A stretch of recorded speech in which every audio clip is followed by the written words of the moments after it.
श्रीमद् भगवत गीता अध्याय 3 कर्म योग।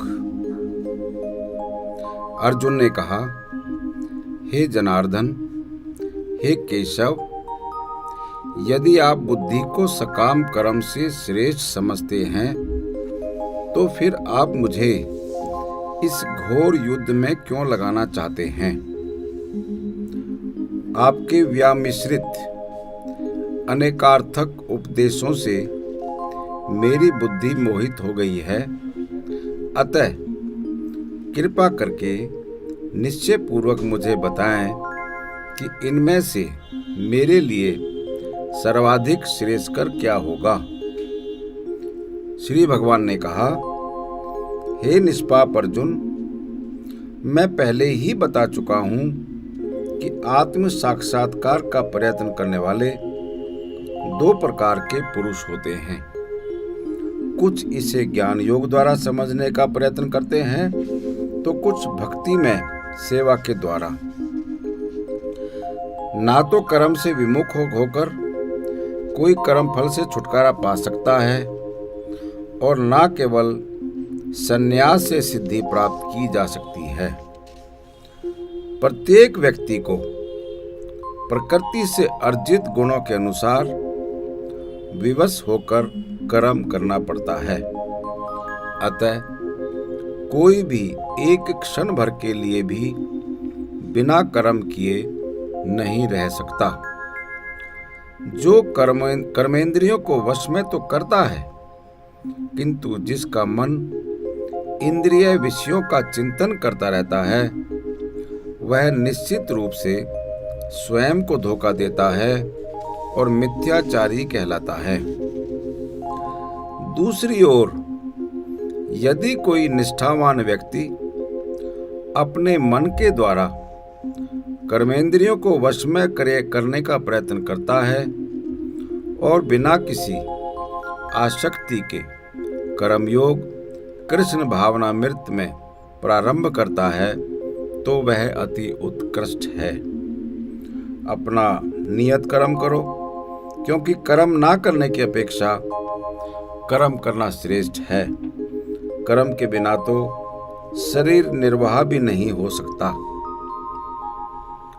श्री विष्णु के लिए यज्ञ रूप में कर्म करना चाहिए, अन्यथा कर्म के द्वारा इस भौतिक जगत में बंधन उत्पन्न होता है।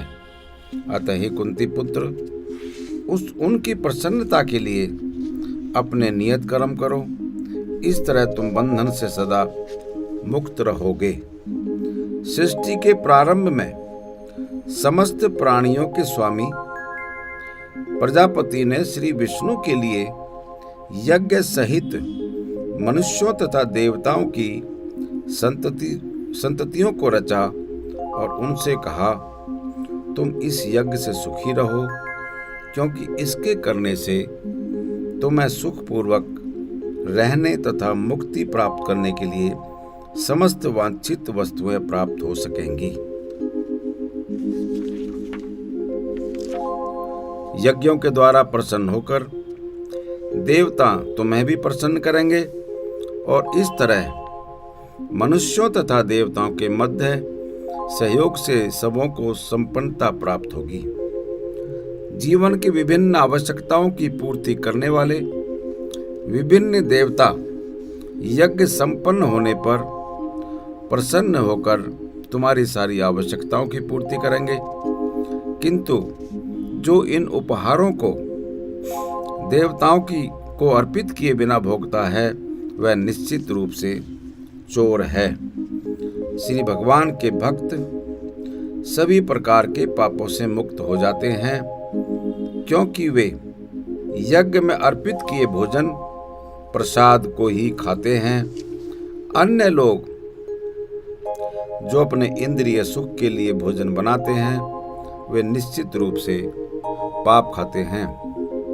सारे प्राणी अन्न पर आश्रित हैं, जो वर्षा से उत्पन्न होता है। वर्षा यज्ञ संपन्न करने से होती है और यज्ञ नियत कर्मों से उत्पन्न होता है।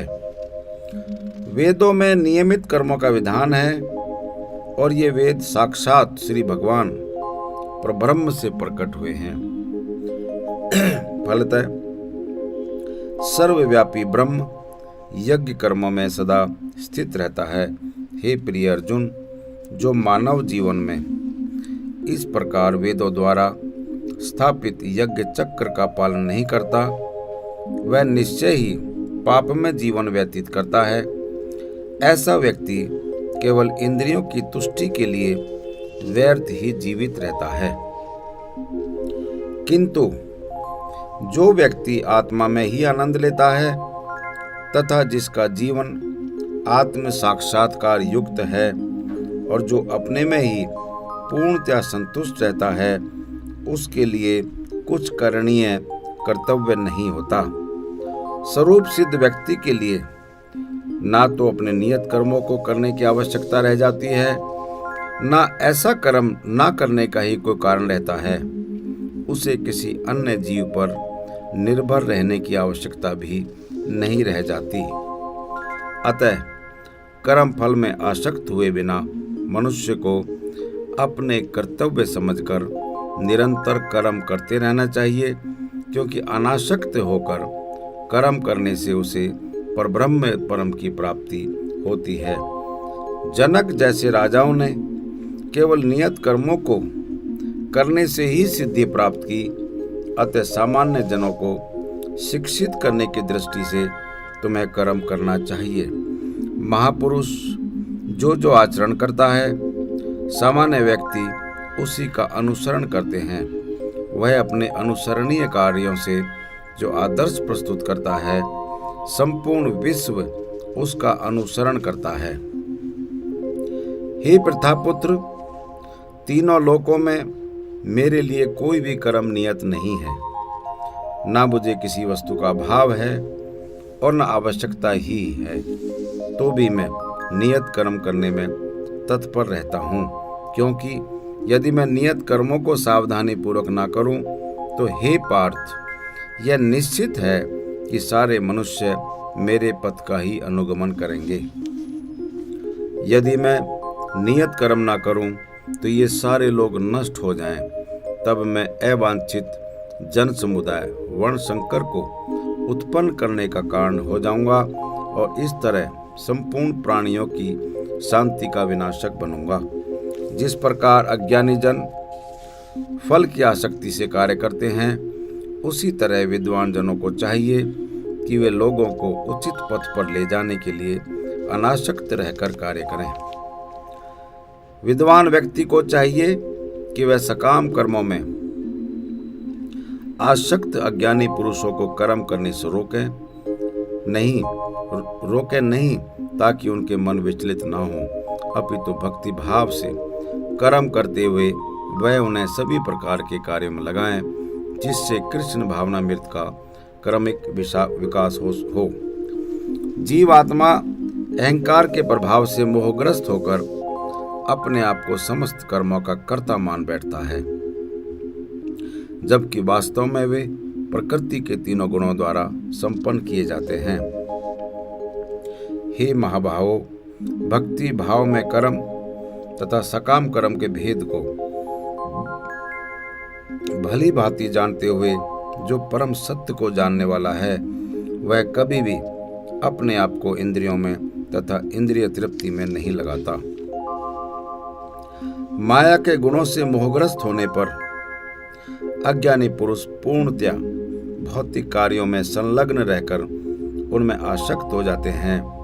यद्यपि उनके ये कार्य उनमें ज्ञान अभाव के कारण अधम होते हैं, किंतु ज्ञानी को चाहिए कि उन्हें विचलित ना करें। अतः हे अर्जुन, आप अपने सारे कार्यों को मुझ में समर्पित करके मेरे पूर्ण ज्ञान से युक्त होकर लाभ की आकांक्षा से रहित, स्वामित्व के किसी दावे के बिना तथा आलस्य से रहित होकर युद्ध करो। जो व्यक्ति मेरे आदेशों के अनुसार अपना कर्तव्य करते रहते हैं और ईर्ष्या रहित होकर इस उपदेश का श्रद्धापूर्वक पालन करते हैं, वे सकाम कर्मों के बंधन से मुक्त हो जाते हैं। किंतु जो ईर्ष्यावश इन उपदेशों की उपेक्षा करते हैं, इनका पालन नहीं करते, उन्हें समस्त ज्ञान से रहित, दिग्भ्रमित तथा सिद्धि के प्रयासों में नष्ट भ्रष्ट समझना चाहिए। ज्ञानी पुरुष भी अपनी प्रकृति के अनुसार कार्य करता है, क्योंकि सभी प्राणी तीनों गुणों से प्राप्त अपनी प्रकृति का ही अनुसरण करते हैं। भला दमन से क्या हो सकता है? प्रत्येक इंद्रिय तथा उसके विषय से संबंधित राग द्वेष को व्यवस्थित करने के नियम होते हैं। मनुष्य को ऐसे राग तथा द्वेष के वशीभूत नहीं होना चाहिए, क्योंकि ये आत्म साक्षात्कार के मार्ग में अवरोधक हैं। अपने नियत कर्मों को दोषपूर्ण ढंग से संपन्न करना भी अन्य के कर्मों को भलीभांति करने से श्रेष्ठकर है। स्वयं के कर्मों को करते हुए मरना पराये कर्मों में प्रवृत्त होने की अपेक्षा श्रेष्ठतर है, क्योंकि अन्य किसी के मार्ग का अनुसरण भयावह होता है। अर्जुन ने कहा, हे वृषणिवंशी, मनुष्य ना चाहते हुए भी पाप कर्मों के लिए प्रेरित क्यों होता है? ऐसा लगता है कि उसे बलपूर्वक उसमें लगाया जा रहा है।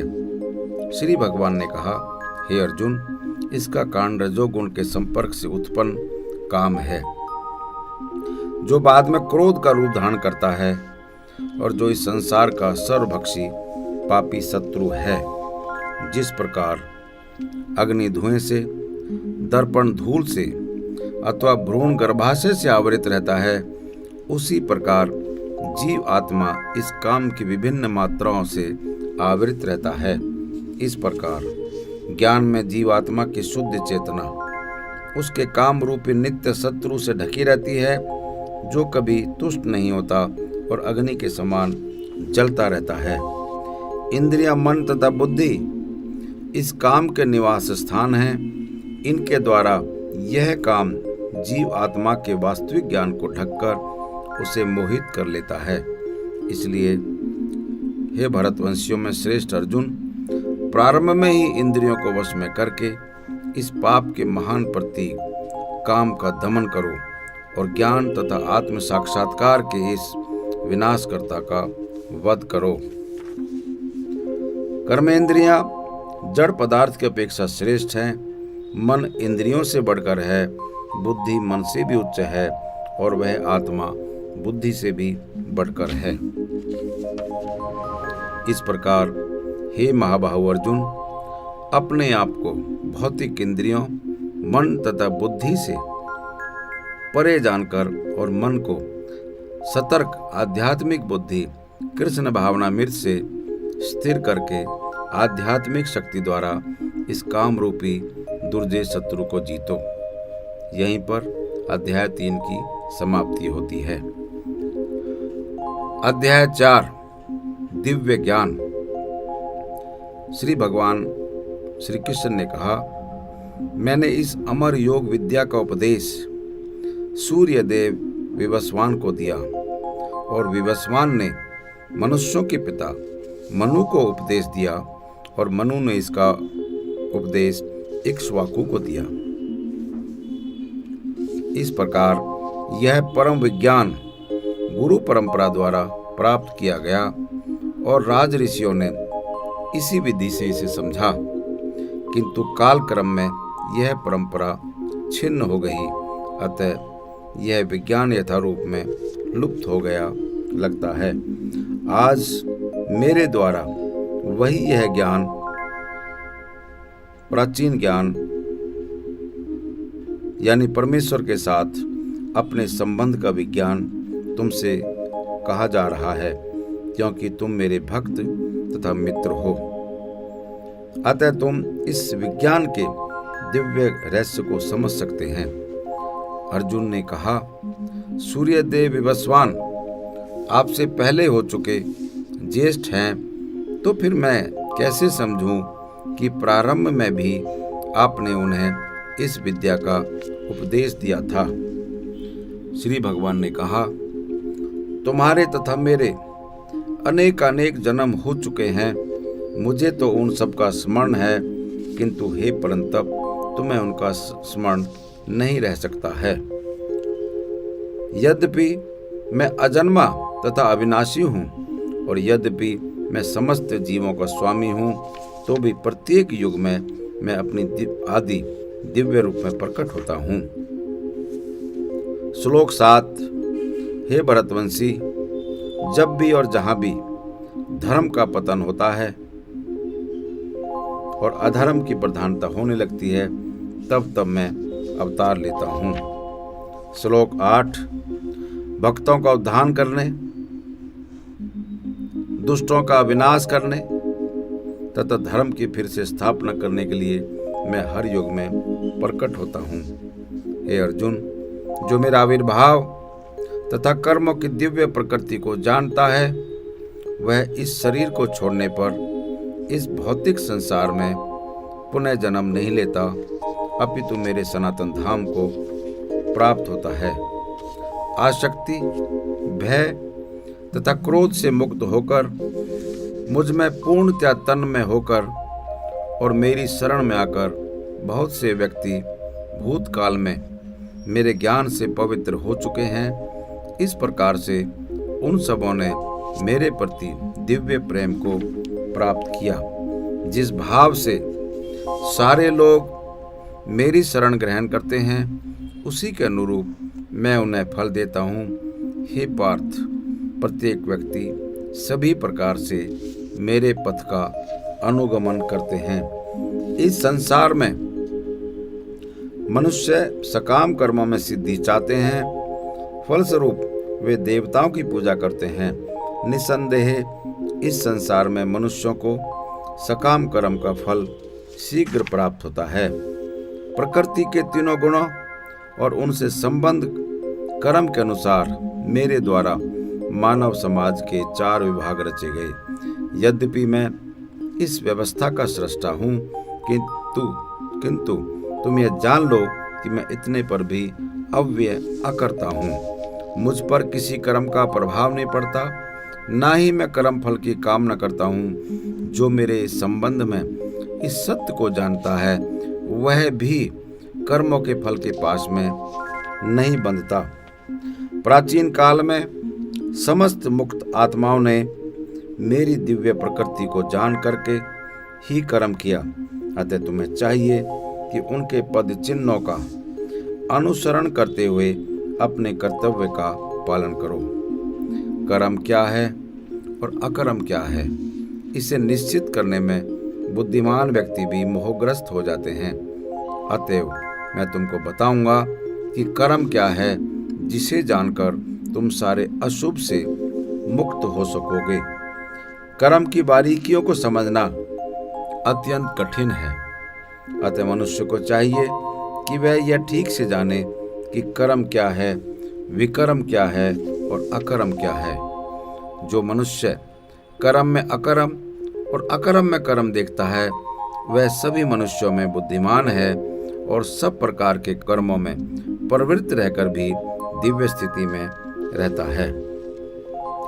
जिस व्यक्ति का प्रत्येक प्रयास उद्यम इंद्रिय तृप्ति की कामना से रहित होता है, उसे पूर्ण ज्ञानी समझा जाता है।